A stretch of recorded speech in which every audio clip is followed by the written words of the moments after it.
All right, so for anyone who doesn't know you, kind of give us a little bit of introduction, who you are and what you do. All right. Well, first of all, thanks for having me on the Cavemen podcast. You got it, man. Thanks for coming. You guys have been extremely welcoming in the community. We're in Berlin, New Hampshire right now. Yes, sir. Far away from home. Yes, sir. I'm Will White, as you guys know. If you guys don't know, I'm also the varsity head basketball coach of the boys team at the high school in town. Yeah.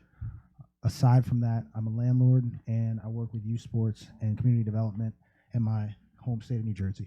So you're from New Jersey, originally grew up there for how long? So the start of my life, I lived in Irvington, New Jersey. Okay. Irvington, New Jersey is not a really, really nice place, but it puts a lot of, principles that I keep with me to this day. Yeah. Such as what? We are definitely a place where there's high urban footprint, large buildings. Yeah. Very densely populated. So with that, I think that you learn socially really fast. Right. You know how to interact with people. Yeah. Coexist with people. Yeah, absolutely. So in my day-to-day now, it's a lot of conversation and face-to-face things, just like this conversation right now. Yeah. So it's probably trained me in this way. Which I'm sure kind of helped you get into the real estate business a little bit, right? 100%. So real estate actually started for me where I had a friend who became someone I consider a brother. Yep. Who then became someone I consider a mentor. Yeah. And it was rooted in that relationship that we had early on, and him seeing something in me that led to him helping me getting started. So where'd you start in real estate? Down in New Jersey? No. So I intended to start in my home state of New Jersey. Okay. With the purchase of my grandfather's house. Yep. The reason I got into it was because as I was living in New Jersey, throughout my senior year of high school, my mom went through a foreclosure, and actually we ended up being displaced from our home. Yep. And I didn't know anything about real estate at all. I didn't understand what a mortgage was. I didn't understand that, there was things you had to do to maintain a home. I just thought having a house was, guaranteed. Right. It's almost different because when I had my first house too, like you don't realize the utility bills that go into it.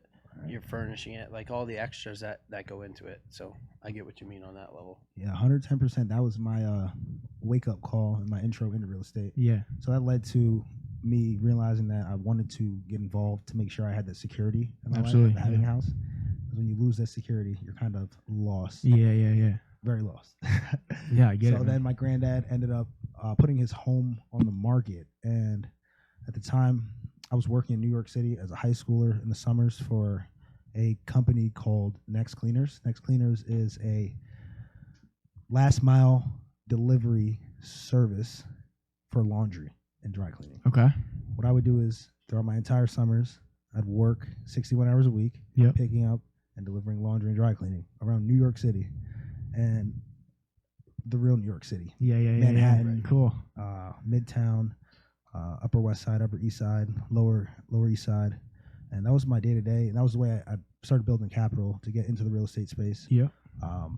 I was positioned with enough money to cover a down payment. Yeah. But unfortunately, my granddad passed on my offer. Yeah. So that led to me looking for more opportunities. And with that, obviously, you're not able to get financing for a home at that age. But I did have a good, nest egg to start with.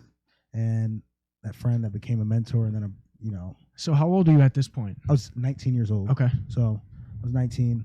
I had, saved up, and I planned to buy my first home, wanted to keep it in the family. Yeah. And that fell through, and I started looking elsewhere because I figured if, my home state wasn't going to reward me with something that I wanted, somewhere else would.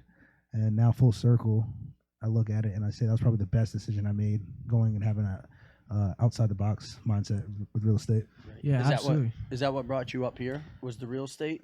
Yes, 100%. So you guys know Berlin, New Hampshire has a ton of multifamily homes. Yeah. And my first property was a single family rental in Delaware. Okay. I had covered the down payment. A friend of mine guaranteed the mortgage as a co-signer. And then I went full-fledged, found out that you have to obviously market the property. Property was turnkey. It was built in 2020, so it wasn't as if there was much work. A lot of renovations, yeah. So what I did is I did a lease where all of the utility, the costs of maintenance, the actual property taxes were all controlled and paid by the tenant. Okay, so I incurred no expenses past the initial acquisition of the property. Yep. So that was the start. Today's episode is brought to you by Poolin's Polish. Poolins Polish is an automotive detailing business I started that offers inside and out detailing, buffing, polishing, ceramic coating, undercoating, and more. We service cars, trucks, boats, tractor trailers, etc. in the northern New Hampshire area. Call or text 603-728-5806 to book. That's 603-728-5806 to book. Guess what brought you here to Borough, New Hampshire? So the next step was figuring out how to scale in real estate. Yeah. And with that first property, by not incurring any expenses after leasing it out, I found out that my tenants were positioned in a way where they could cover the year's worth of rent up front and still benefit. So it was rented to a nurse staffing agency.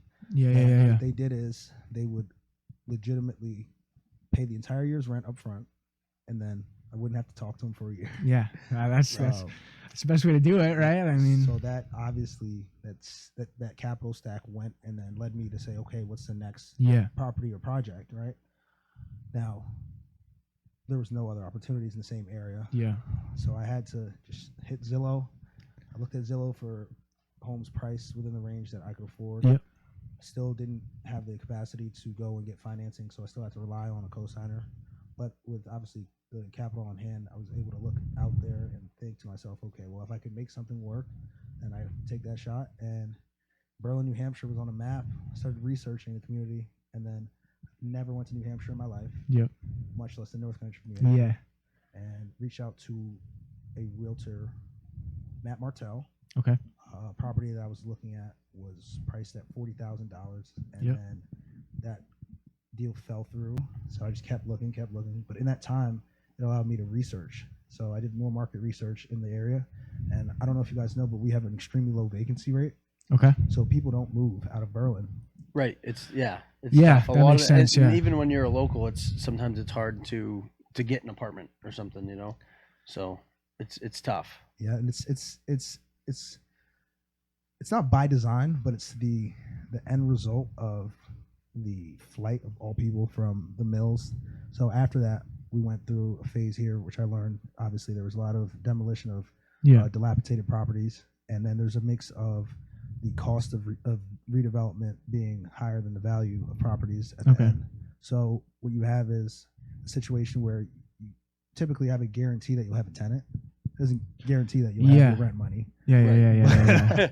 But you have a tenant. You have someone that wants to live in the unit. So I get what you're I was saying. doing essentially just a market analysis, and I would look at vacancy rates, how much housing is available, in addition, the cost per unit. Yeah. So as an investor, I was looking at it from solely a return standpoint. The next step was to find a property that fit, obviously, that criteria with low vacancy, with the affordability in mind, and also the quality factor. Absolutely. So that was the interest in Berlin as a whole from afar. So I was positioned at that point in Las Vegas, Nevada. No kidding. I would oversee a construction site in 100+ degree weather for an entire spring and summer. So you're working for a construction company? Actually, I was working for an investor that would go and then he'd deploy capital into empty parcels of land, and then the construction of it would lead to the ownership of the property. Okay. And I would legitimately go there and just watch over every contractor. Yeah. Check on scheduling. Yep. Make sure that when things were installed, they were to the likeness of the blueprints and the renderings that we had initially agreed on with the developer that would actually build the property. So I was more so overseeing it from the individuals that are investing. Yeah, so just making sure everything's going to plan, basically. Right.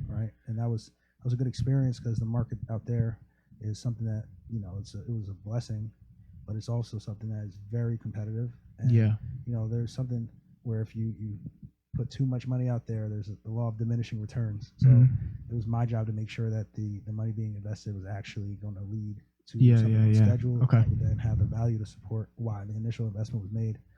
That was when I was 20 years old, and honestly, I'd never thought that I would leave that area. It was a beautiful place, master plan community in Summerlin, Nevada, and something in me told me to take another leap of faith.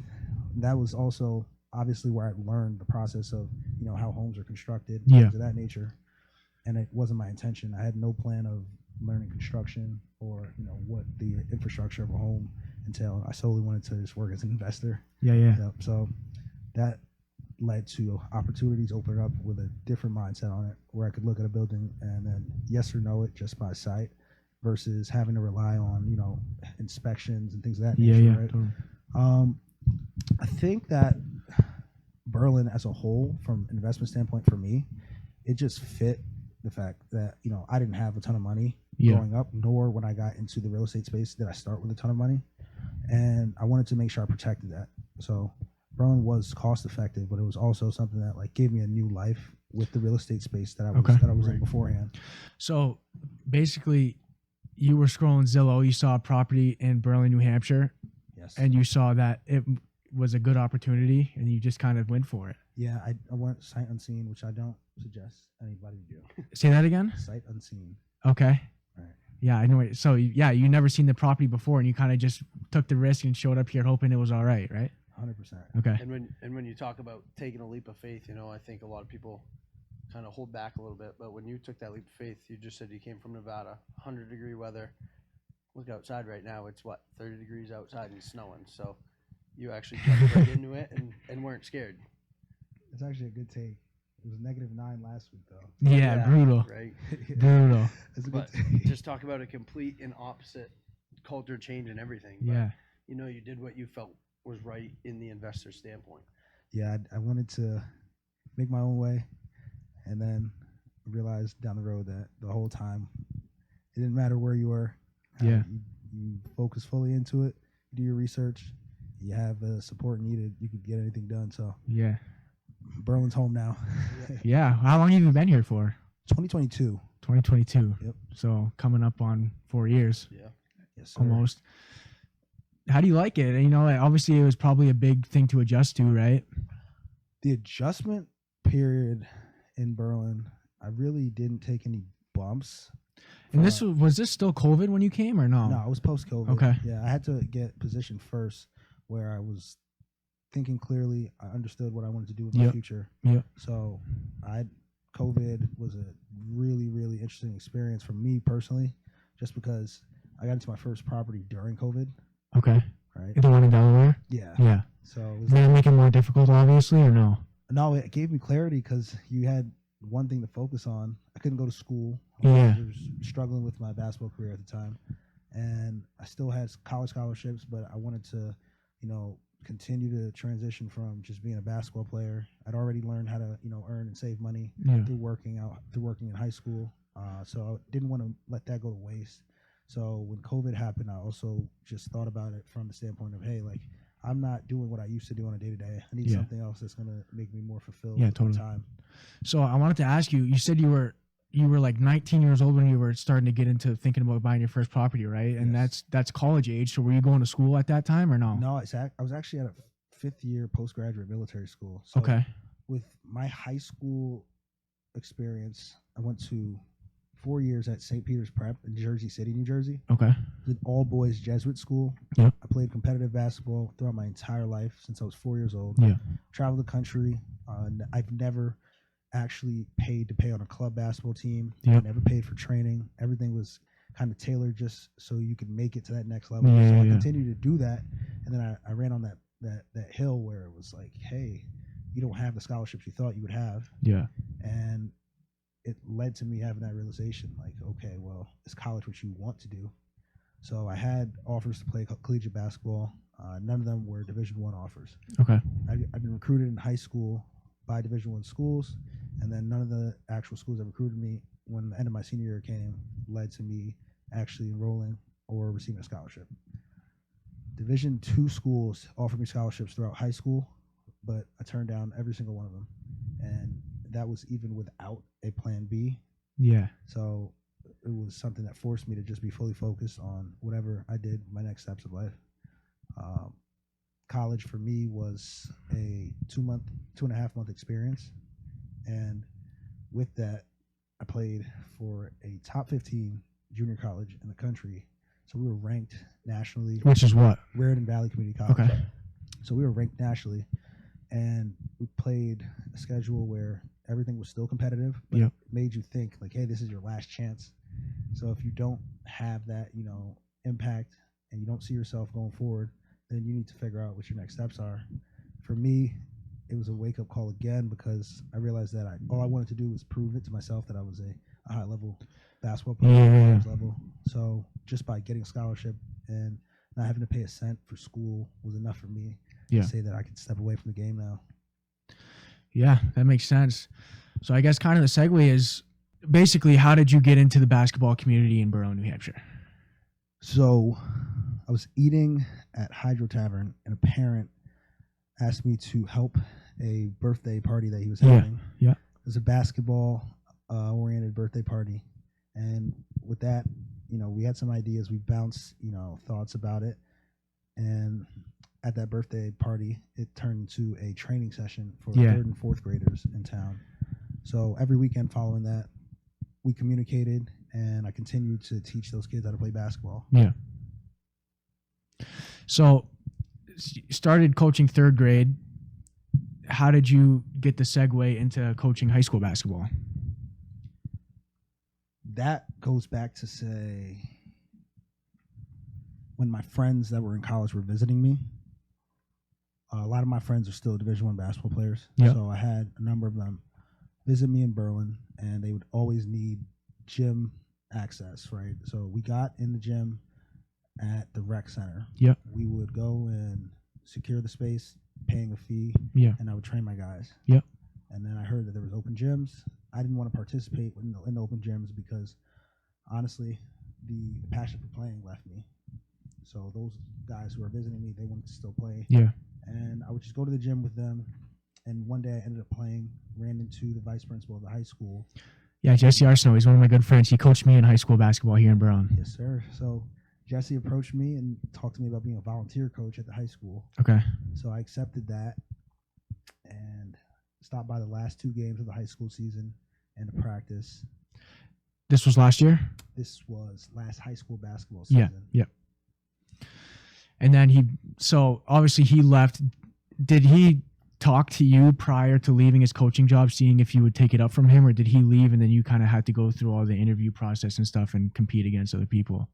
Funny story. We didn't have any discussion about me being the head coach until after being a volunteer coach. So he must have, put it together that he was going to, leave the coaching field and needed to find somebody that would, step in right away. Yeah. Understood what, his intentions were with helping out the students at the school. Yeah. We had a conversation where he asked me, and I told him that I'd have to think about it. Yeah. Extremely busy at the time. Yeah. And I'd also turned down other coaching positions in places that were, more renowned in the basketball world. Yeah. So one being my former high school. Yeah. And 2 Division I colleges. So I had a lot that I had to think about at the time. But being that I lived here and that I started to interact with the student athletes at the high school more and more, I figured that they needed the actual training and development more than the other places that offer positions. Yeah. I remember one time it was like we were in the rec. I don't know when it was, whatever year or 2 ago. I remember it because I had not met you prior. And I remember we were playing pickup hoops, whatever, and you hopped in and you just started lighting us up. I was like, who is this guy? Like, what the hell's going on here? Started lighting us up. But yeah, I mean, how many weeks in this year? So we started the season November 24th. So 2 weeks, 3 weeks? 2 or 3 weeks in. Yeah. It's been very, very, very, very interesting. Yeah. So internally, I think that me as a coach, I'm finding my way. Yeah. But also the team, we have a lot of young players that haven't been a part of the form of basketball that I played in, participated in, a very competitive, atmosphere that I grew up in and I developed in. So it's also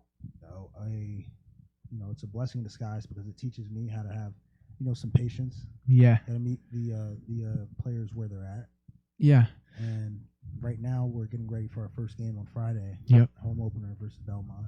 Yeah. So I think we'll go out there and we'll shock some people. Yeah. So did you have any real coaching experience before this year at the school?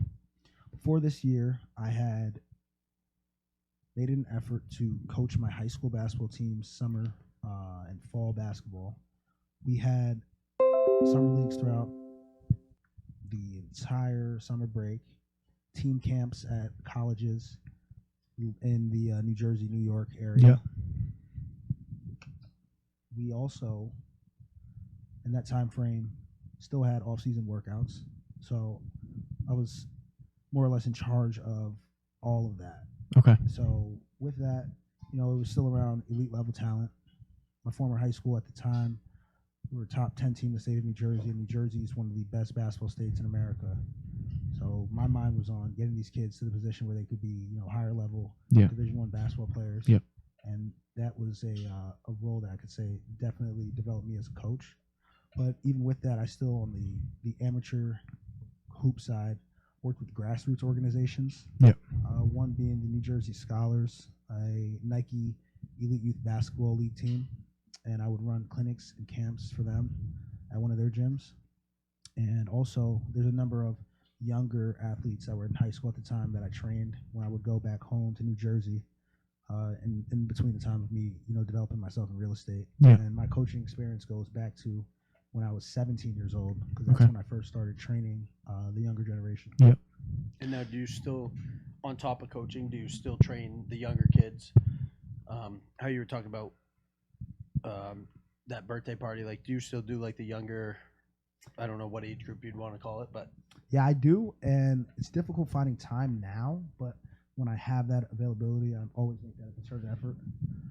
Right now, I need to make sure that my club team is ready to go. So some of the talent that we have there, I took some time out to go to Boston this weekend and train two of my guys that'll be playing on that team.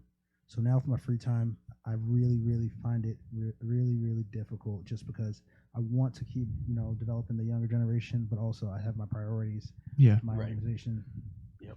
And I find I started coaching the JV baseball last year too at the Berlin High School also, and I found the same thing. It's growing up, I was very competitive, very into sports. The IQ was a big thing for me.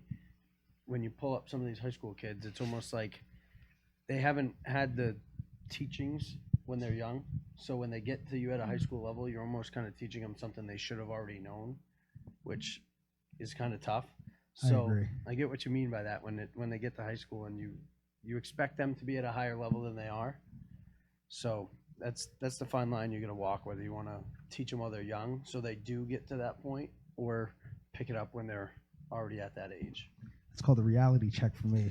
Yeah. So, some of my high school team, I think they didn't have that experience of training growing up, just obviously based on, a lack of club teams in the area, availability of people that could commit time to, taking them under their wing and teach them how to play the game. So it's of no fault of their own. Right. Yeah. They didn't have access to that. But we're at a point now where I think that my coaching philosophy and my player development pathway is clear to the basketball community here. So Absolutely. Yeah. the boys are working through it. So I guess the question I want to ask you is, what do you think are some good tips, recommendations, maybe goals to kind of get past that skill gap in between high school and getting to the next level of college? You always have to commit time. Most importantly, within the time that you do develop on the court, you have to make sure it's intentional work. So it comes with a level of focus that the community here is going to adopt just by having that, repetitive access to training, right? So Yeah. that experiential learning is going to lead to getting to the point of, okay, here was the bar, and now we can raise the bar a little bit more. Yeah. Because that's with anything in life. You always want to, challenge yourself to be the best you can be. Absolutely. So the best that a lot of, young talent could be before was based on what level of training they had. So now I'm trying to bring in, different ideas and a new philosophy that's going to set a culture where the kids and, any participants can learn how to raise that bar. And that's the key, right? You want to have something you can strive for. Absolutely. So you talked about wanting to be a college basketball player. With that mindset, it has to translate to the level of training. Yeah. So for somebody to say that and then have that realization that, hey, maybe at this level I haven't been pushed that far, Yeah. is what is needed. Yeah. You need to see, people in front of them that actually have walked these steps and have these, thoughts in mind at a Absolutely. young age and have put the work in. Yeah. So for any maybe younger kids or high school kids that are watching right now that, kind of want to get to that college level, what do you think the steps that they need to take to get seen out of a small town like this? I think with the internet now, Okay. the small town narrative Yeah. doesn't really register anymore. Yeah, you I guess market I guess it makes yourself. sense. You gotta put yourself So, out there. so you're saying posting like highlight reels and stuff like that? Yeah, I believe that social media is a great tool when it relates to training, game results. Yep. Just showcasing where you want to be in life and who you are as a person. Yeah. Obviously, you want to protect yourself and be, as private as possible, so you don't put yourself in a situation where your personal life is too much out there. But Yep. if your plan is to be a basketball player, I don't see a problem with constantly putting out there that Yeah. you're playing ball or you're in the gym and being somewhat separate from the pack. Yeah. A lot of people, they don't really understand that you're marketing yourself as an individual, but Yeah. somewhat at a certain point you're like a brand. Yeah. You start Totally. your own business. Yeah. And you have to market it, right? Yeah. Absolutely. So you put your name on it, and that's Yeah. that's the key. You put Yeah. your name on this, and you're marketing it. That's a part of yourself as an individual and a brand. So Yeah. for an athlete, it's the same thing. You're putting your name out there, and you're also putting your face out there. Yep. Plus, you have the tools to market, right? And there are people out there that scour through social media and the internet to see Yeah. the next highlight clip and the next best thing that is coming out of the whole world at this point. Basketball is an international sport. Yeah. So the small town narrative doesn't work as much because in this day and age, you have guys from Europe and small Right. towns and small Euro Yeah. places that are finding ways to make it and get connected. So it's definitely a level of resourcefulness, but also the plan in place is the same throughout the world. You Yeah. put the work in, you put the work in by performing on a stage, and then somebody may give you a call. Yeah, I remember when I was trying to get to the collegiate level, my coaches would suggest getting onto like the recruiting apps. Do you think that those have any truth or that they help at all? I think a lot of recruiting apps are scams. Yeah. Okay. To take advantage of parents that really want the best for their kids. Yeah, I'll tell you what happened to me. I sat down with my mom. The guy had us on the phone. He was like, "Yeah, we got this package, and it was like $1,500. You know what I mean?" And I was like, at that time, I was like, "Yeah, this is what I want to do." And of course, as a parent, you're like, "What are you gonna say? No, we can't do this for you." You know what I mean? So Exactly. between me, my convincing, and that salesperson on the phone, totally had my mom fucking hook, line, and sinker into buying whatever package I was, and it didn't go anywhere. So I guess that's what I was wondering, is if you think it's more of a scam than kind of trying to help out the kids. Yeah, it's definitely to me a scam because I experienced it myself. Yeah. But I'll say that while experiencing that, I also had people around me in a basketball network that are real talent evaluators and Yep. people that assist in recruiting at the college level. So there are just people out there like myself. I'm one of those individuals that I navigate the basketball world by helping kids find opportunities at the Yeah. college level and even Yeah. at the high school level. So I'll say that as much as it is a networking thing, it's more of a relationship thing. Okay. So there are people out here that may have a relationship with the coach at University of New Hampshire. Same thing with the University of Vermont, Yep. University of Maine, and there are people that may have relationships with schools at a higher level like Kansas, Kentucky. Yeah. So I'm at the intersection of all those levels. Yep. I have relationships with coaches, low major, mid major, high major, Division II and Division III, junior college because I played there, and Yep. also I have some buddies at NAIA schools, which is another collegiate level. Yeah. So I would see talent, and if a athlete was interested in going to that level and they asked for help, it's going to come down to what relationships do I have, Yep. and do they fit the style of player system for what Yeah. the college coach is looking for. And now, with marketing yourself too, do you find, as you looking at somebody to pick up somebody to train them or something, and a coach, if they're putting in the effort to market themselves and they're going through that, does that make them stand out more because they're that much more dedicated to the process of everything? Oh, 100%. It's like in the real world, if you show up to work, you don't put any work in while you're clocked in, you're going to get fired. Yeah. Right. So in the basketball world, it's the same exact system. I mean, you go there, you go into a gym, if you're on your phone the whole time, you're not putting in work. Yeah. What's going to happen? You're probably not going to perform well. Yeah. Which is going to be naturally your way of saying that you Mhm. don't really want to Yeah. get better at this. Yeah. And if I see that, then it's my job to figure out a way to connect with you as an athlete, But then at that point where you're not putting the extra effort in, then I have to make sure I make it clear that your expectation level and your level of work don't match up. Yeah. Right. Absolutely. That makes sense. So you're coming onto your first game on Friday. What are some of the early season goals that you set for yourself and your team? Early season goals come down to establishing standards for all the players. Yep. And Such as? the main things are accountability. Yep. As a measure of how good of a team you can be is only how supportive you can be to each other, and that comes with being present and making sure that when there is issues that somebody is able to step in, and that comes internally. It doesn't come from a coach. So in the game of basketball, would you say that teaching kind of life skills is almost just as important as teaching basketball skills? Basketball is a perfect arena for teaching life. Yeah. You have a team, you have a coach, which is effectively a boss. Yep. You have fans, that's your support system. Yeah.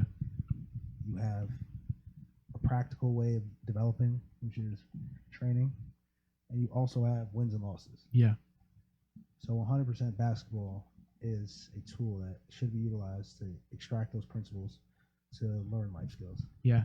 And especially at kids' high school age, probably a large majority of them are not going to go on to play college basketball. So I think playing sports for any high school kid is a good thing to learn those life skills before they go out into the real world.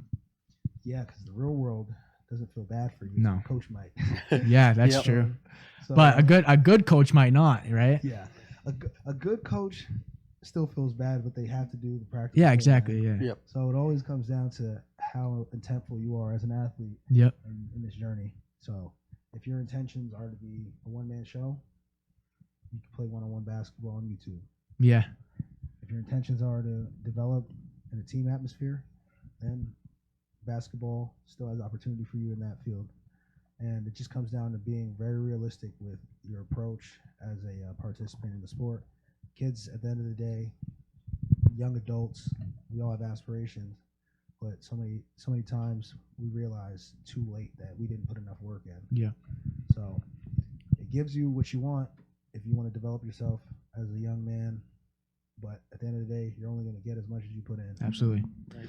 Yeah, that makes a lot of sense. So I guess you said one of the goals is, setting standards for your guys, but how about in the basketball standpoint?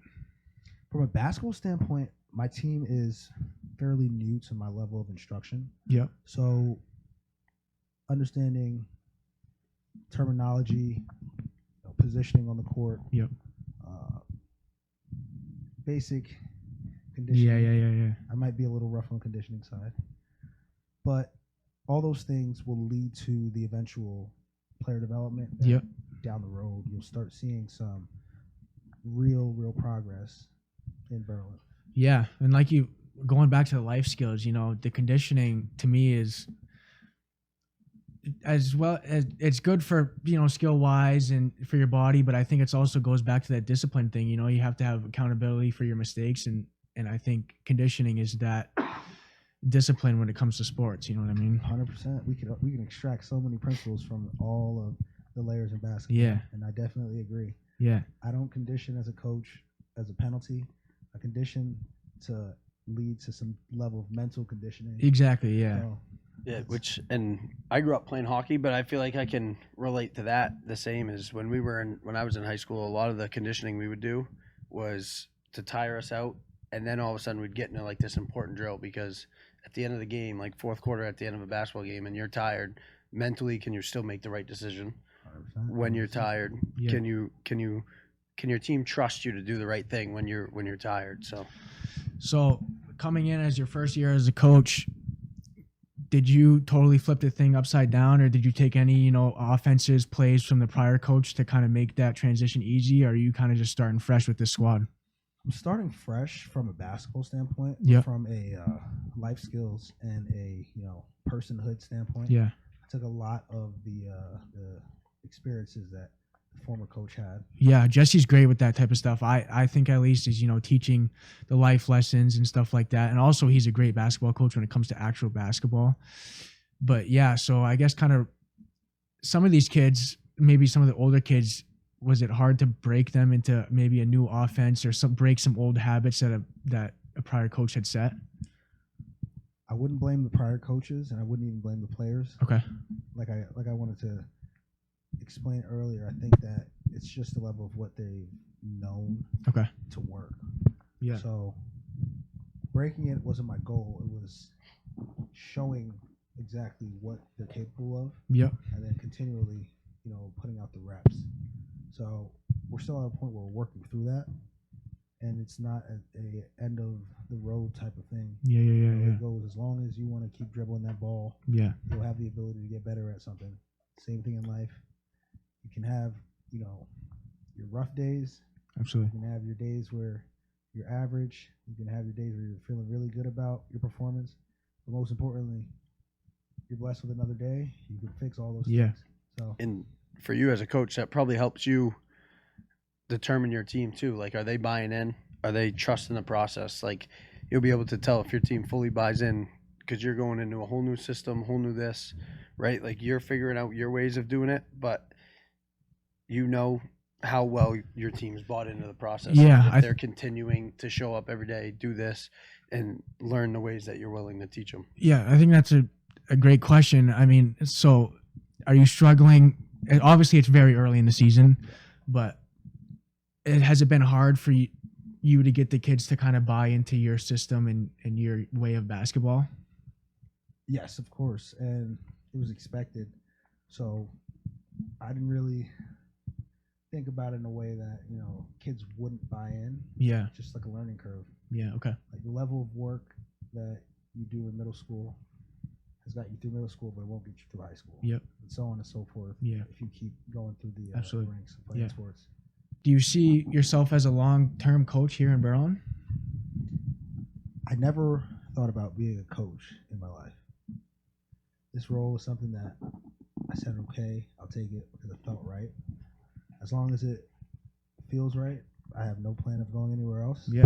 And it's not really about me at the end of the day when it comes to coaching. Yeah. It's about the kids, yeah. So, like I said earlier, turn down jobs in places that would have led to opportunities at a higher level and not so much a higher level, but just a space where players are more developed.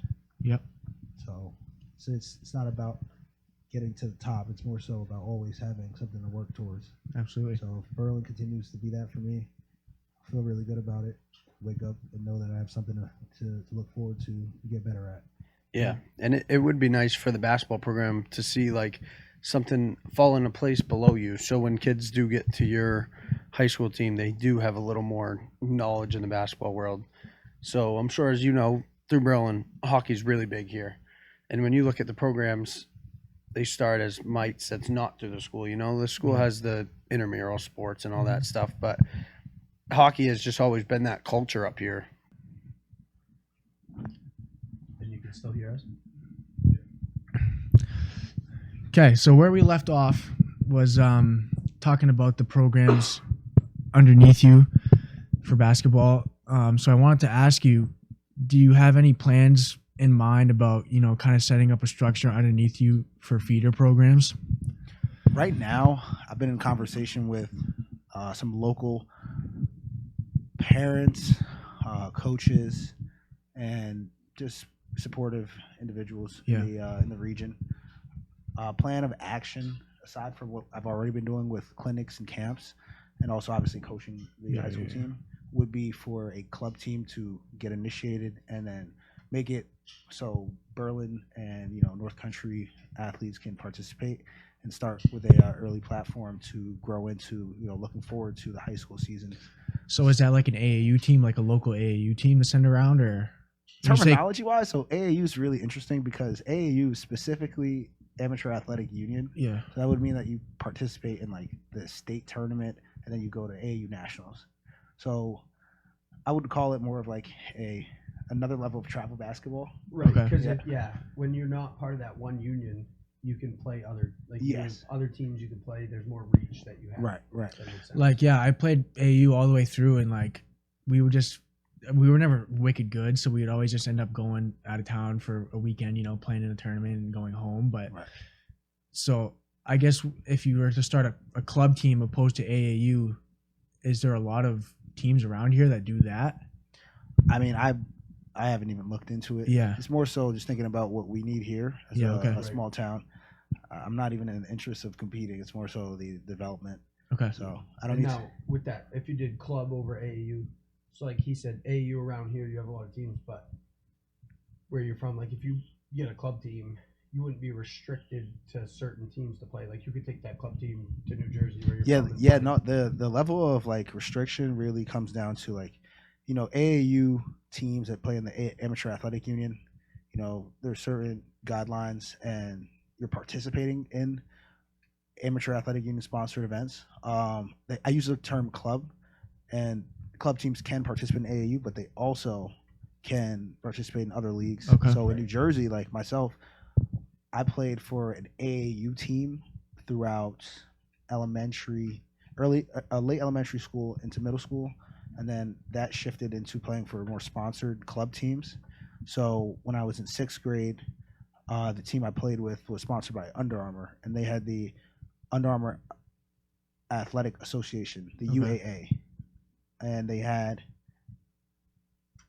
I apologize. It's No the worries. Under Armour Association. Okay. The Under Armour Association, they were established around that same time that I was in elementary school, Okay. and the primary focus was high school. They didn't have a competitive league for people to play in. They just had the sponsorship access, and then the teams that were adopting the Under Armour brand, they usually started with a high school team, and then they set up their feeder teams, and then they allocated gear, and they had travel expenses that were outsized relative to any other teams. Then after I played for a team that we had a quasi Nike sponsorship where we had gear donations and sponsorships. It still was no cost to any of the athletes. So for my seventh grade year, we would get flooded with Nike and Jordan brand gear, and we were building ourselves up to partner with another Nike organization, which was the New Jersey Players. So the team I was on for seventh grade was the King Street Kings, and we were getting gear and free travel and expenses covered to participate in the next year through a merger with a Nike Elite Youth Basketball League team, the New Jersey Players Basketball Club. Then after that, I had decided I didn't want to play for the New Jersey Players Elite Youth Basketball League team because it turned into some dissatisfaction with my role on the team. So that organization had a team already in the same age group. So my team had a team as well, and they had a point guard. I had a point guard. I went into it with all faith that I was capable, but then obviously politics are still a thing. Yeah, So yeah. Very much I lost so, I lost the political battle. I didn't have anybody advocating for me at the time and willing to go to bat. Yeah. And then I had networked and reached out to another Under Armour association team in New York City, New Heights, which is now the team that I'm an associate program director at. So full circle moment. And then I played with them, 14 under, and then we played up 15 and under. Then after that same team, the New Jersey Players, which was a Nike EYBL team, they had asked me to come back because I dominated them in a game when I was 14 and under with the Under Armour team. So they made me the starting point guard on their 15 and under Elite Youth Basketball League team. So that was an experience, but I broke my ankle in the first session of play in Hampton, Virginia. Every single kid on that team ended up getting Division I offers, and since I broke my ankle, my recruitment didn't go where I needed to go. Yeah. So I had to just rehab the whole summer instead of playing. Following that, in the 16 under year, I went to an Under Armour association team, which was the same one that I started out in sixth grade with for 16 and under. That team lost their brand deal, and then I had to go to an unsponsored, but still was a free club team. And we didn't participate in a Nike, Under Armour, or Adidas league. We played freelance, like we're discussing with being able to play wherever you want. But it was still at a very competitive level where guys on my team ended up playing Division I basketball. One of which, Chris Manning, is actually on the Lakers right now. No kidding. That's awesome. So my interest is, you're talking about people sponsoring teams. Where is the money in a business sponsoring a club basketball team? Profit or the money, as far as Yeah, like how, like what is in it for a company to sponsor a club basketball team? very specifically long-term sponsorship. So what happens is the procurement of talented athletes comes down to what they'll be in the end. Okay. And with these companies that are, they have large market caps, Yeah. they're, publicly traded, they have, gear in malls and Yeah, online, yeah, things of yeah. that nature. They have to market a product. So the best way to do that is to have a face Yeah. or a Okay. story. Right. So what they've found is that if they could, early and often Yeah. help navigate players and put them in positions that give them the exposure needed, then there should be some level of reciprocity where the kids will want to sign with that Yeah, sneaker yeah. company in the end. Yeah, that totally makes sense. But like, bring it back to like a smaller level here in town. Say you need to get a sponsor for a club basketball team here in Berlin. What's in it for them? Like, you know what I mean? Would you try to go out and get a bigger sponsor, or is it From a brand standpoint, that wouldn't be the focus. It would be more so a donor base that like a fundraising type of thing? Yeah, okay, support. that makes sense. And then Yeah. if you do take your teams out of town or something, and then like you think of the ATV club here, all of a sudden they see one of the businesses up here when they come up here, maybe ATV or something that might give them some recognition or Right. something. Like Yeah. yeah. Okay, cool. So yeah, I wanted to go back into the real estate a little bit because I think we didn't really touch on everything. So how many properties do you have in town here now? Individually, I own 3 properties in town, and then in partnership, I own 2 additional ones. Okay, So cool. So and those are all like long-term rentals, or are you doing like Airbnbs too, or? I've never ventured into the Airbnb space. Yeah. I wanted to make sure I focused on having multifamily properties that Yep. I could scale a portfolio in, and Mhm. then supplement the income that I would be losing by not having a normal job, Yeah. like a 9 to Yeah, 5. Right. Yeah, Yeah. yeah, yeah. Yeah, and like when I first bought this place, the upstairs was ready to go, and my original plan was to start doing Airbnb, and I found that monthly it made way more sense to just go long term because I don't know, in my head I thought that with all the ATV attraction and snowmobile attraction that it would be packed every weekend, but I think there's so many Airbnbs in the area just for that reason that it's kind of oversaturated a little bit. Right. But so yeah, it ended up being a better path to go long term. So right now you're focusing mostly on the long term stuff. Is Airbnb something you'd want to get into? I don't have any interest in getting into Airbnb space, but I do have an interest in working towards developing affordable housing. Yeah. And just the general development space of real estate, solely residential.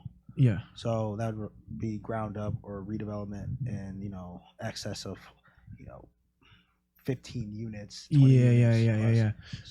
So From what I have heard is that the government or the state will provide some amount of funding to help you provide affordable housing for the town. Is that correct or no? they have in all states economic development authorities.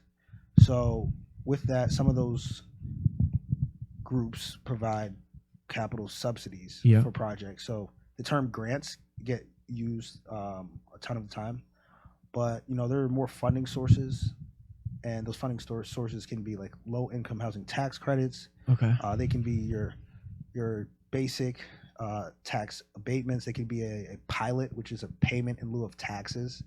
So it's a subsidy basically stating that you're not paying in excess of a dollar amount in taxation for your property tax, which will give you a better view on how much money you can put into your project or if it's going to lead to a profitable construction. Yeah. So basically what you're saying is obviously in a normal situation, if you were to own all those buildings, you'd have to pay the taxes on it, but the government will basically give you a break on taxes because you're providing affordable housing. Is that the right way to word that or not? Not the federal government, but the state government. Yeah, okay. Then the state government uses pass-throughs like community development finance authorities.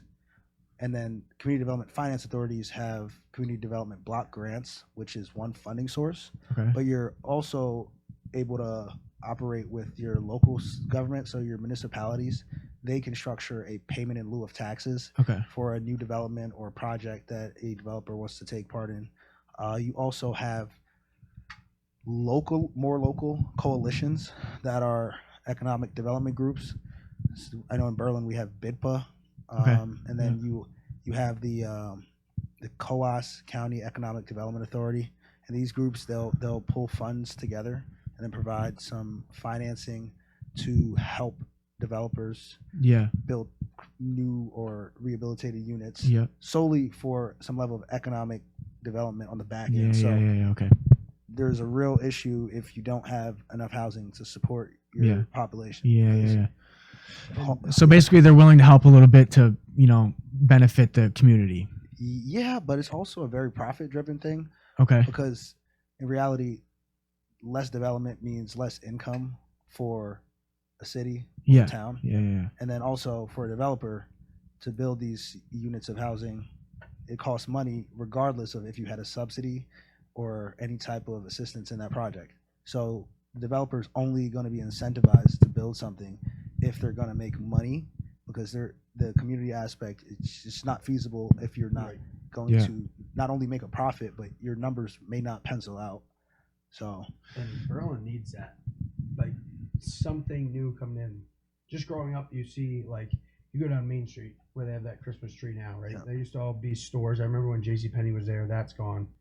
You see apartment buildings get taken down all the time, but I've rarely seen any new builds coming back up, especially multi-family homes. You know what I mean? right.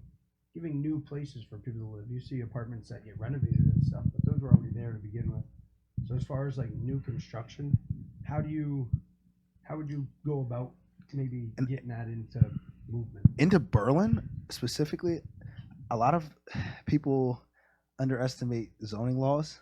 So, for instance, a lot of these properties that we see that are like multifamily houses above 4 units, if they were to be demolished, they couldn't be rebuilt legally. Because why? The zoning 'Cause they're all regulations, on top of each yeah, other. the density, there are density rules that the city planning office has to put in place, and then in turn, your code department can't submit the ability for a permit to be approved because it doesn't fit the zoning criteria. So like that's one factor, and then you have the cost factor. So the developing units of housing, you're paying the current cost of construction. Yeah. So if your rents or your end value doesn't go past the point at which you're paying to develop it, There's no point then you really. can't right? do it. Yeah. Like, Right. yeah, That literally, makes sense. yeah. So it's like a two-edged sword where it's like you're battling against zoning laws, but you're also fighting just the cost of labor and capital. So you don't really have many options. So you really do have to take a leap of faith if you're talking about developing new units Yeah. or a new project, which is where capital subsidies and assistance comes into place. Because without it, then you lose the ability for people to get jobs. Yeah. Less okay. jobs means you're not going to have a supportive, Yeah. infrastructure when it comes down to paying the bills. So Can you go into detail about the zoning laws a little bit? That's something I don't really understand all that much. well, if we're talking zoning laws, Like just what generally, what or- about the zoning laws is making it difficult to build something new? in America in general, it has become more difficult to build high density units without getting the community to support it and without it falling under the current city's zoning ordinances. So, for instance, if a town was built a long time ago Yeah. and they didn't really have a bunch of educated professors explaining that you don't want to have a bunch of people on top of each other because the quality of life factors and the safety factors, you're going to have units of housing that you might have a one-off 6-unit building Yeah. that's 4 stories higher than every other property because there wasn't really any type of regulation. But then now, as we get more educated and people get more focused on driving home like the community aspect, people want, if they're in a residential suburban area, to keep that standard. So as a city planner is not going to go against what their constituents want most of the time unless it was really necessary. Yeah. Right? So like there's like zoning guidelines and zoning designations like R1, R2, R3, and then you have like C1, C2, C3. You might have MX, which is like mixed use, MX1, MX2. You might have industrial area. Yeah. So Okay. all these things fall under different levels of density and use. So Okay. So basically, in layman's terms, the zoning law is preventing like a 10-story building going up in the middle of town, basically, they right? no, they can. I'm not saying specific to our city, but it can. It just comes down to, and there's still workarounds. So you can get variances submitted, or you can have some type of exemption that permits you to build something if it has enough community benefit for Okay.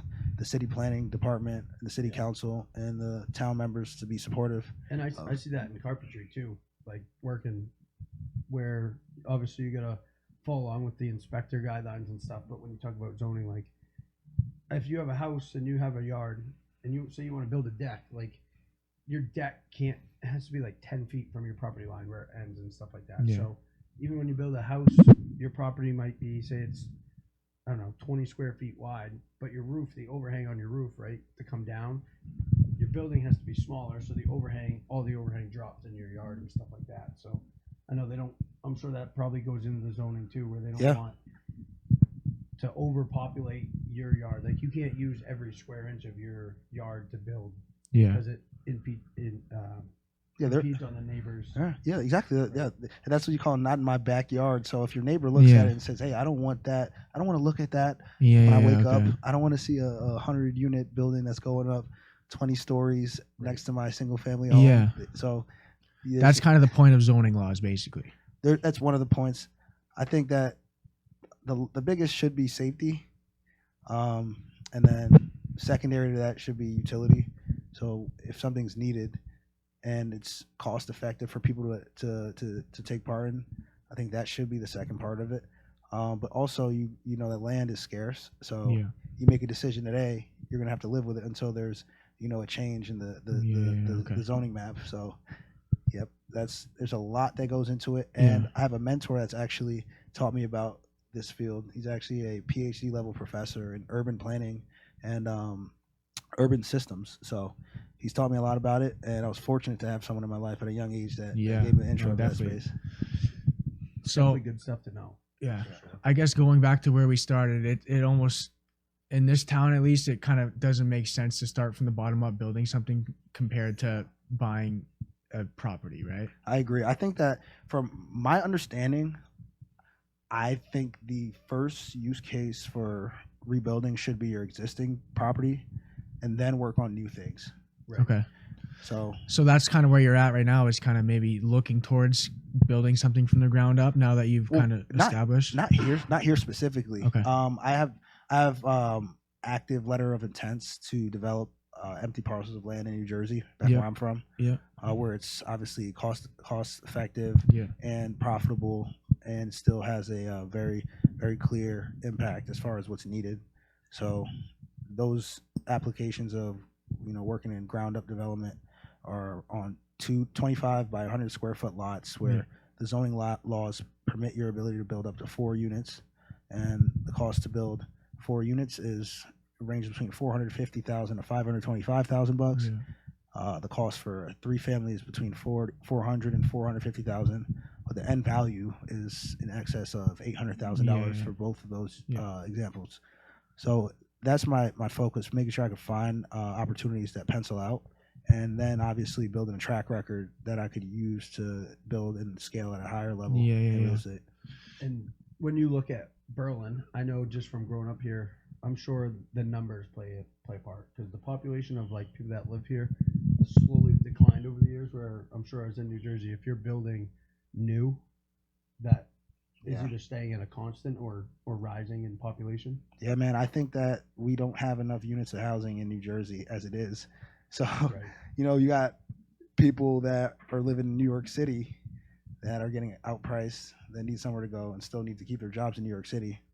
And I went to high school legitimately across the water from the World Trade Center. Yeah. And majority of the people that I took the train with to high school, their parents or people on our train line wouldn't get off at our stop.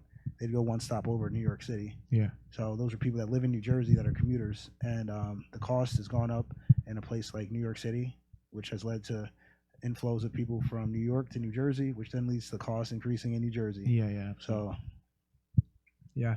So I'm assuming you have all of your stuff under an LLC or of some sorts, right? I utilize LLCs for a few properties. For some of them I haven't yet, just because of my personal residence. Yep. Okay, yeah. So is it basically just you dealing with all these tenants, or do you have help with you? I owner manage all of my units. That's the best thing I could have done, and it's the first thing I should have done. So I've been burnt before by a property manager. And Okay. learned my Yeah, lesson. that was kind of my question: is if you're dealing with all those tenants by yourself, or if you have someone helping you out with it. Yeah, I owner manage. I go to court myself. Yeah. I collect rent myself. Yeah. Maintenance, obviously, you contract out. Yeah. But Yeah, just the actual, tenant landlord Yeah. relationship, I keep that thing, 1-to-1. yeah.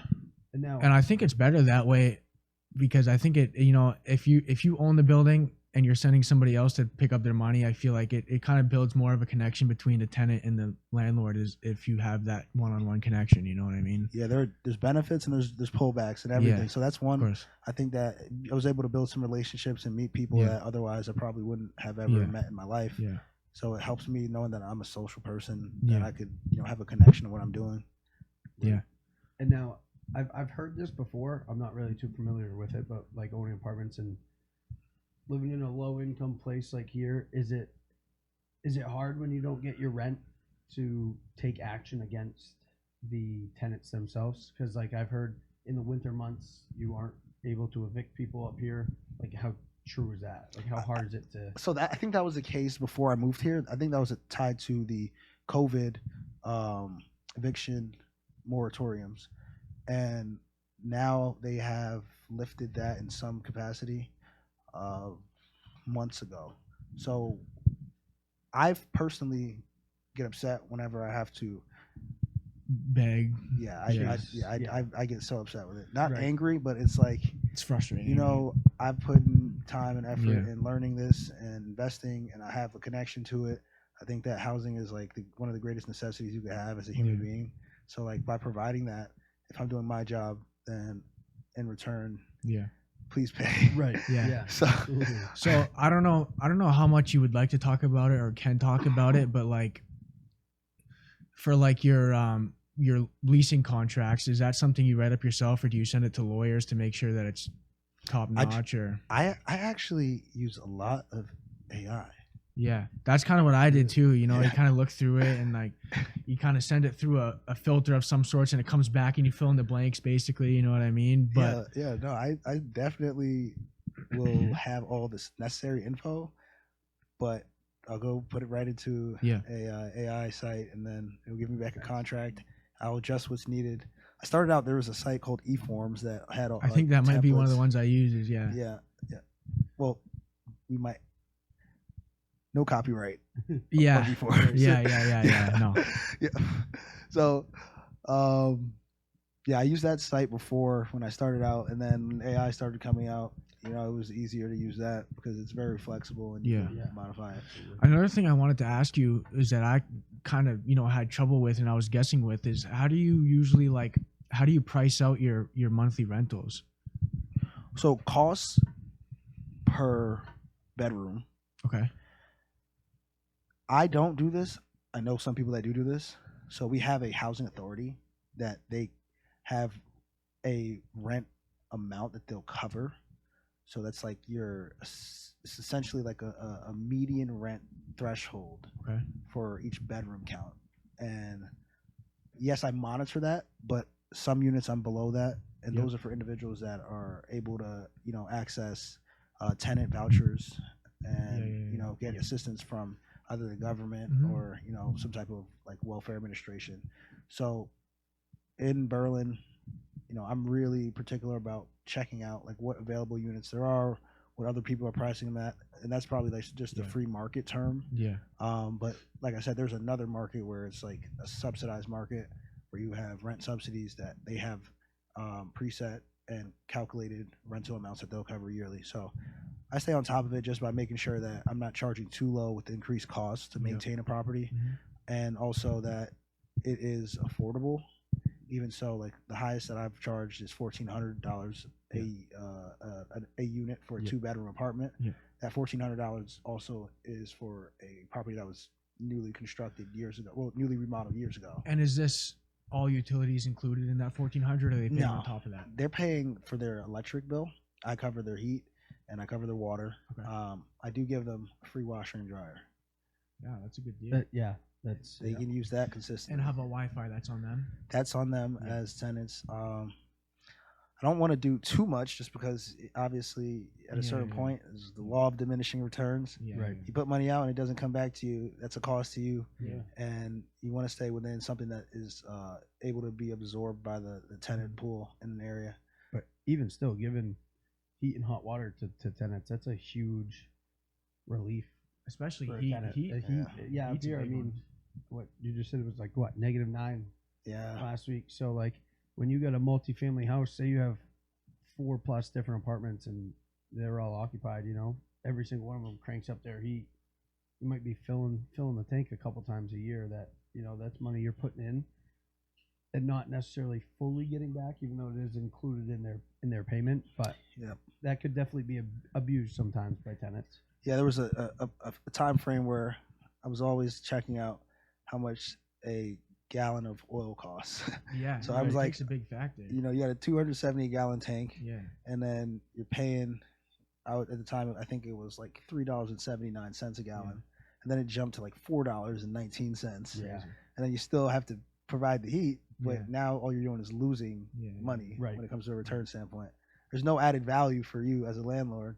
The tenant has the same utility factor as far as how much they're going to use, but just the cost has gone up. So I can't control that, and I was very, very focused on figuring that out, how to make sure I stayed on top of it, because there's some alternatives out there. I have a building that has an electric baseboard system, Yeah. and the others have the sorry. So I have a unit that has actually. So when we talk about the heat and the utility costs for it, the costs are out of my control, and the tenants definitely have full autonomy on how much they turn the thermostats up to. Right. So it's a cost you have to pay, but obviously you still are going to make a return. It's just that as that cost goes up, you have to make a decision as a landlord. Are you going to increase your rent solely because your heat went up? Yeah. So you factor all these things in, and they go into expenses. So you're able to still leverage that at the end of the year. And like you said, some people might even have like assistance for heating, right? Yeah, they actually have programs in Berlin Yeah. where you get assistance for heat. Mhm. But what happens is, since if you're in the multifamily rental space, they don't pay their heat bill, so the tenants convert that into just rent payments for, say, a month or a month and a half. Okay. I was going to ask that if they get heat assistance or something, but they're in a multifamily, does that money go to you, or do they get to disperse it in a different way? They don't get that money. They have to elect to pay it towards rent, and then they're not paying that voucher and that month's rent. So it's Right. it's not like a net positive for the landlord. It's Yeah. it's like a subsidy just for the tenants Yeah, to yeah. have Yeah. a lower cost of rent for that month or time makes frame sense. that they get approved for. Yeah. So like, I don't know if you've ever been through this, but like, kind of what's your policy with like, I don't know, like a 3-strike policy of missing rent. You know what I mean? I'm not really hard on people. I think if someone's working to figure a situation out, it's my duty as just a person to work with them. Yeah. I've done payment plans if someone was, late on rent. Yeah. I've even had months where I've forgiven rent, and I've had situations where some tenants just didn't want to work together, and I've had to evict them. Yes. So sorry, Kim. You're good. At what point is it like, okay, either you're gonna have to leave or we're gonna have to go to court to figure this out? Like, at what point, how many late months rents or how many missed rents does it take for you to maybe get to the point of eviction or going to court? I'll talk from experience. So I bought a property, a 3-family property right up the street from here. Yep. And I inherited 3 tenants. Yep. One of them moved out once I purchased the building. The other was already in the eviction process, Yep. and he complied with that and left. So that left me with 2 vacancies. And then the third, I'd explained that there would be no rent increases until upgrades were made to the property. Yeah. Had a civil conversation. That civil conversation led to me coming back with the lease in hand. The time frame that it took for me to have the lease was roughly a week and a half. And obviously, the understanding is that if you don't have a lease, you're a month-to-month tenant, and your rent is the same amount that you paid your former landlord. Yeah.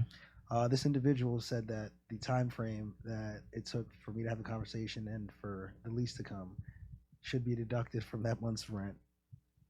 And he didn't know that what I was actually dealing with was the death in another building of a tenant. Yeah. So I was doing a lot to figure out that situation. So I didn't have the time to focus on drafting a lease and giving it to somebody and negotiating a contract. So at that point, I'll tell you, this got really, really scary. He had a firearm on his waist that he flashed. Like lifted the shirt or Yeah, something? he lifted the Yeah. shirt. Yeah. So I walked out of the apartment unit. Yeah. First mistake, never go by yourself when you're trying to Yeah. Okay. evict So- somebody. Yeah. All right. Yeah. Yeah, so I left, and then I grabbed the demand for rent letters from the courthouse and the eviction letters. Then after the eviction went to court, and you still have that tenant as somebody living in your property in Yeah. the time in between. Yeah. So I didn't, do a speedy eviction in that case. What I did is I actually did another real estate project in New Jersey. So it took me 4 months to come back to Berlin, and then I scheduled my court date. And at that point, I realized there was some heat loss. So there was like elevated cost for the heat bill. Yeah. And I went to the unit and I explained to him. Obviously, he knew he was being evicted. So he's been living there for like 4 months Yeah. for free? Yeah, No, for free. yeah, no, Okay. he's supposed to go. Yeah. All right. I keep going. So I'm explaining to him, hey, I have to do an inspection on the property because there's some heat loss I'm experiencing. And then again, the second time, he actually had his firearm in his hand at the door. But I had a No witness. kidding. Had a witness. Yeah. That time you went with Learned your somebody. lesson Yeah. on the first time, right? Yeah. So then the third time was after eviction. I go to court. He's evicted. Obviously, due to non-payment of rent. Then I had a run-in with the tenant in Berlin where I drove on Burgess Street. Yeah. And I didn't know Burgess Street was a dead end at the time. And the individual was parked on the street on the way that was passing me. One of the side Yeah. ones. No, he was parked on Burgess, but he was parked on the street, like side of the street parking. Yeah. On the way that was passing me. So I drove up and I didn't know it was a dead end. So I actually go to the dead end trying to get to my property. And then when I come back down, instead of being where he was before on the other side of the car, he's in the middle of the street holding up his revolver. And Jesus. Damn. I ducked my head. Yeah. And Yeah. I drove faster and got out of there. Yeah. So Jesus. so that was an experience. It gets like that. Yeah. I guess so. It shouldn't be like that, but it gets like that. Yeah. Yeah. I'm sure it gets like that. I had another eviction process where I ended up in the New Hampshire State Supreme Court. No Really? kidding. Yeah, so they attempted to appeal the judge's decision to evict them, Yeah. and I came out on top. It's good. So in that case, all the legal fees falls on the tenant, or no? I've never used a lawyer in my life. But like court fees, nothing. You didn't. Does that all fall on the tenant, or do you have to pay some of that just to evict? There's no court fees associated with it aside Okay. from your lost rent. Okay. I've never gone back and said that someone had to pay me rent. I just need the peace Right. of mind. And You just Yeah, wanna okay. know and- just want to be Yeah. safe. So you've never been to court and be like, "Hey, he missed 4 months rent," and tried to get that back from them. You just kind of let Yeah, it I fall. just let it go. Yeah. Yeah. Yeah, that makes sense. But That's Yeah. that's a scary thing to happen. But again, I think it goes back to how you said you were giving some people chances and you'll help them out. Accountability has kind of gotten lost, and communication. A lot of Yeah. people don't like to yeah, just like you said. You're willing to work with some people, and if you're a tenant struggling, just hey, reach out to you, Right. let you know what they're going through. Like maybe you guys Yeah. could work something out, but I feel like nobody wants to be accountable and put their self out there and communicate what they're going through. Yeah, you get this tag that you're a bad person because you're a property owner or a landlord, Yeah. and that everyone thinks that you have endless money and resources. yeah, But they don't realize that this is your primary source of income. yeah, Yeah. yeah. So, yeah, I was fortunate enough to build capital through selling property, Mhm. doing a fixer, and that was good. But at a certain point, you gotta keep it going. Yeah. So tenants, they don't experience that sometimes. So Right. it's just like a lack of understanding of like my situation. But I'm obviously responsible for you as a tenant, being that you're living in a property that I took that risk of ownership Right. on. Yeah. So are you ever looking at like the value of the properties that you own and maybe thinking about selling at a high point, or no, are you just keeping it for steady rental income? So it's really difficult in Berlin to assign value to a property Okay. because we're not a competitive market, for like lack of better terms. Yeah, yeah, yeah. We don't have like institutional investment, so there's not really like a set price point, so it's always fluctuating. um, but what I like to stay focused on from a value standpoint is just being mindful of the area cap rate that we have for median the area median cap rate. So home sales, there's like a aggregated amount of numbers that they pull in, and they determine that this is what the area cap rate and the real return is on property in Berlin, New Hampshire. So I'm very mindful of that, and with that, you can calculate what the value is based on income. Okay. So you're gonna take your net operating income and divide it by what that area cap rate is, and then you'll find what your value is based on income. But there's other factors with that. So appraisers, Yeah, I was just gonna ask you. Yeah, You could just get yeah. in a. You would have to, if you really wanted to find out, you just have to have an appraiser come every time, right? yeah, but And- appraisers are not the best when it comes to looking at areas that they're not competent in. So Okay. there's not many appraisers in the North Country. There's not. My sister's a real estate agent, and she was telling me to get into that.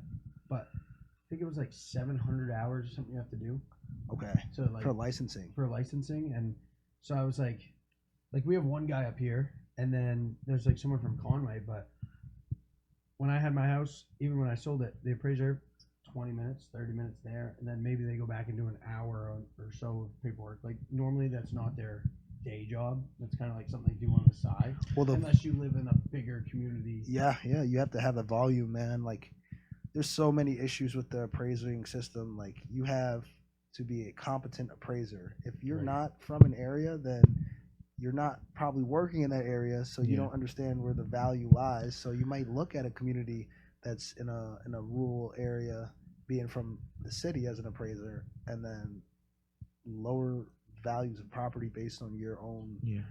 implicit bias because you're Right. used to, I can just look at the home sales and say that Yeah, this is the yeah, value. yeah, yeah. So basically, an appraiser is really not all that accurate, is what you're saying. Appraisers legally should be accurate. The But problem they're is not that- always, The problem yeah. is Yeah. that where do you go to when the people you are forced to use are not doing their job? Yeah, Right. yeah, So you can contest an appraisal, but who's your new appraiser? yeah, Exactly. yeah. Especially Yeah, yeah, when you yeah. got nobody else in, Yep. in competition, and the banks are up here. I feel like they know that they kind of got to go with them. Yeah, it's hard with banks because what you'll find is that the regulations for a loan to be funded, they vary depending on what type of property you have. So if you're above 4 units, obviously you're considered a commercial property. If you're below 4 units, it's residential. So what will take place is that you would need in a low income or a rural area a loan minimum of $250,000 in order to get it funded by a lot of banks. That's because they use the Consumer Finance Protection Bureau's tool to determine if it's a safe or risky area to invest in. So if you don't have a bunch of home sales, you don't have higher values on properties, and appraisers are using values of homes based on recent sales and not income, there's a possibility that you may not pencil out to the bank, and you probably won't be able to get a loan. So you have, some community banks where you can go to a credit union, and they have the mandate that they need to lend money out in this area. But it's hard because most people that have the money on hand as a bank to lend property for real estate investment are in areas where there's a huge population of Yeah. rentals. Right. So in a town like this, one of the things I don't really understand is what is causing the rise and fall of the interest rates on housing. Oh, interest rates are interesting. No pun intended. So you have your macro and micro economy, but interest rates are controlled based on what the Federal Reserve is determining they want to set their borrowing rates at, and then banks have to borrow money in order to lend that money at a level of interest that they can make money on. So, an Okay. area like this, it's not really a factor on the larger economy, Yeah. but the larger economy still drives your access to funding. Yeah. Yes. Okay. I learned a lot about the interest rates when I was working at New Car selling cars because, like you said, the Federal Reserve will put out what they want to put for interest rates. Then banks need to make money. Yeah. So the federal interest rate might be, say, it's at 5. Well, bank's going to put it at 7. Yeah. Then when you work at a dealership too, to make money on the loan that you're getting, you as a dealership, somebody buys a car. Sometimes you can give them what the bank's giving them, depending on what else you're making in the car. But the dealership wants to make their money, Right. so they hold 2 more points. So now you went from 5 to 7, and now somebody's getting an interest rate at 9. So Yeah. I saw how it was really manipulated. Yeah. So basically, it all stems. stems from the inflation at the Federal Reserve level. Yeah, I think it does. I think you have quantitative easing and quantitative tightening, which is either the lowering of interest rates to incentivize people to borrow money to spend money, Yeah. which that leads to inflation. Yeah. And then you have the other end of it, which is, QT, which is increasing interest rates or not lowering them because they believe that inflation has occurred. And that means that people are going to have less access to money to borrow. So there's Yeah. going to be less people spending. So it's like a game. Of Yeah. It really is. yeah. The Fed fund rates is the starting point, and then the banks have to borrow at whatever rate that is, and then they have to loan that money out to us to go out there and make our investments. And trust me, everyone wants to get paid, so it's not Yeah. gonna be a simple process. It's crazy when you think of that. Like everyone's always like, "Oh, like the U.S., you're in so much debt, right? Just print more money, print more money." Well, people wouldn't realize the cost of our dollar would deflate really low. Yeah, And then all of a sudden, the Federal Reserve's bumping that interest rate way up. Yeah, Then man. they were making their money, and it's just you'd never win. The prices would rise so high. It doesn't matter how much. You can't just print it off and put money in circulation. well, they tried that. Look at what happened in COVID. Yeah. That's true. So they gave out a bunch of money in COVID, and we got inflated home values, Yeah. Yeah. inflated car costs Car for rates cars. out at the dealership, there was people walking out there with 25, 27% interest rates. It was just in a car, you're never going to get that back. Wow. 7-year loan, you're paying your interest. It's taking you 6 years to pay off your interest. Cars up here don't last 6 years. Yeah, so you're gonna be broke before you know it Forever with in debt. no Yeah. car. Yeah, Yeah. Because the loan's going to outlast the car. Yeah. Yep. And that's something that we don't control. So Yeah, I just know. gotta do your research. Be mindful. Got to strike at the right time. Yeah. Yep. So, does any of that, or what are some of the other reasons why you might decide to raise a rent on someone? Well, you want to have the value in your property. So when it's a rental, and I typically operate in excess of 4 units, if my rents are lower, then the value of my property at that time is not going to be what it could be from a market standpoint, because you're still going to have your market rents. Yeah. So if my rents are $800 and someone's is $1,200 and 10 other people follow that $1,200 chain, then yeah, 100% that property that already has tenants at $1,200 will probably sell faster for a higher amount than my property where tenants are at $800 for whatever reason. Maybe I have a heart and I don't want to increase the rent from $800, Mhm. or because I'm slow on my feet and I don't want to do the paperwork Yeah. to increase people's rents. But I'll deal with the repercussions from a value standpoint. And you don't want to try to make your own market. You want to understand the market as it is. So if the rents are going up, there's a reason. And sometimes it's solely profit driven. And a lot of the times it could be due to, increase in costs and inflation. So, how are you kind of keeping track in the trends in rental prices around here? Is it just connections and networking basically, or? Definitely big on networking. Yeah. But some research online Okay. also provides some information. Yeah. You can see home sales. You can see what they're listed for. Yeah. You can access what the rent amounts are at the housing authority, like I discussed earlier. So there's a lot of ways, and you just want to set up a formula that works for you. Yeah. And obviously, you have your own living situation, your own cost of life. Yeah. So you want to figure out, if you have to pay for tuition, Yeah. how much money do I need to pay for tuition? Is it within, affordability for the tenant? Because I need to make money and pay for these things because this is an investment. Yeah. It's a business.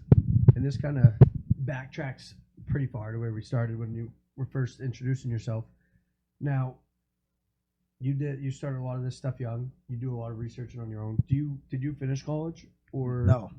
So that just goes to show to people out there like what you can do if you put your mind to something. Like Yeah, it's a good topic. What do you think about universities nowadays purely for education? Do you think a lot of people say it's a scam or whatever, but do you think there's a downward trend in people thinking that it's a good idea to go to college? Yes, because the cost and exactly. the end of it being that you're not able to get a job for the cost. Yeah, you put yourself in so much Yeah. debt, like right Yeah. off the bat. Yeah. Right? So we got, obviously, you want to be educated to a level where you could use it. Right. If you feel like you're good to go and you have opportunities that are in the world Yeah. that you want to take ownership in, go for it, but still have a level of, restraint with the level of risk that you take on. But for myself, I didn't want to leave college. I left college because I had opportunity in real estate to really, really learn in the real world. So I gave up full rides. Yeah. I gave up 4 years of tuition paid for on the basketball side through my athletic scholarships.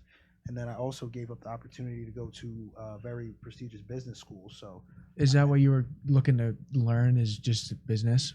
yeah, I wanted to major in finance with a concentration in real estate. Okay. And I actually had the opportunity to go to Rutgers Business School if I would have elected to stay into that pathway for education. And I had discussions with the chairperson of the entire real estate program at Rutgers Business School, and he had let me know that they have money available for students that are from specific communities to participate in their program, and you still have to be a candidate that gets in based on some level of merit. I actually felt disrespected. Yeah. No, I don't blame you. Yeah. Yeah, I felt disrespected. So I didn't go and pursue that, and I just took that leap and I went to the real world to make it in real estate. So kind of puts a chip on your shoulder too. Yeah. Going right out into the real world and being like, I don't need your business school. So basically, you decided not to finish because you thought you had a better chance in life just following what you were already doing compared to spending all that money to learn. Yeah, because I'd already made money in real estate before finishing my. Yeah, so you were basically already doing what you were going to school to want to do, right? Yeah, exactly. Okay. Yeah. That was it. And I had exposure into. I got into ticket sales for a time frame too. So I bought some season tickets and I resold them, and I set up some raffles to work with some Catholic schools in my state, where the schools were able to fund their basketball programs, and I was able to obviously cover the cost of the tickets. So I was doing that at the same time, and was just trying to figure out a way to make sure I kept stacking my capital to work in the real estate space long term. Everything was always motivated by making sure I could, cover what I wanted to do in my life, but also build a long term future in investing. Cool, man. Yeah, that's awesome. Well, I think that was a pretty good session. What do you think? Yeah, that was up. Absolutely. Cool. Yeah, Thanks for coming on. I really appreciate it. Thanks for giving us your time. We gotta do this Good again. insight. Yeah, we'd love to have you back Absolutely. on for sure. For sure. All right, cool.